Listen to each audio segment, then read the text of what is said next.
Charlie Kirk obliterates this brainwashed student with an outrageous claim about black culture. Right? So when segregation ended, right, black people, or when slavery ended, actually, black people were just forced wherever, right? So they had nowhere to go. And then there was laws put in place to put them into prison, and after...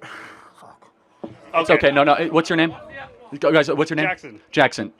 It takes a lot of courage to come up here. Yeah, no, Let's just take a deep breath. Okay, I'm not here to pick on you. No, and I appreciate it. Together. No, it's okay. I know knew this can be very intimidating getting to a crowd like this. So just take a deep breath.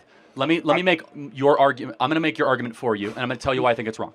Okay? Okay. Yeah. Is that fair? Yeah. Sure. Okay. So the argument that is being made, that you want to make, is that there's legacies of injustice. Yes. And that those legacies impact one generation after the other.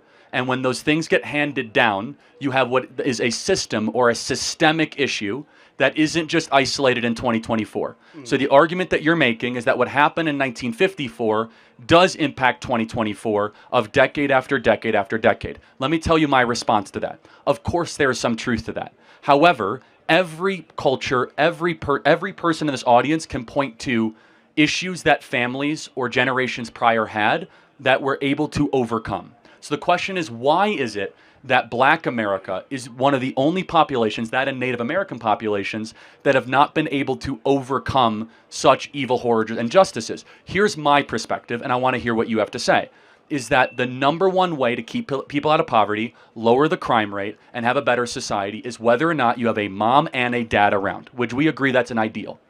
Yeah?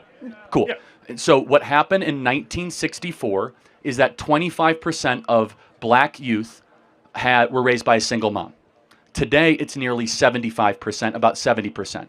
So that means that 1 in 4 Black kids will have a father around. Only 1 in 4. That's the number one issue happening in the country, and it's not because of systemic racism. I'd like to hear what you have to say about that. Okay. So I think I misjudged you at first.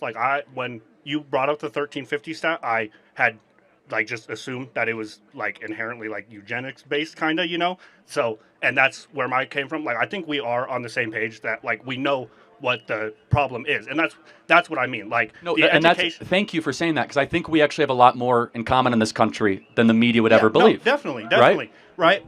And what my point was, I was trying to say is, I don't think that we're doing enough to help these Black communities catch up, whereas they're underfunded and they're not, and they're over-policed, and there's just these factors that are contributing to, like you said, these single-parent households. So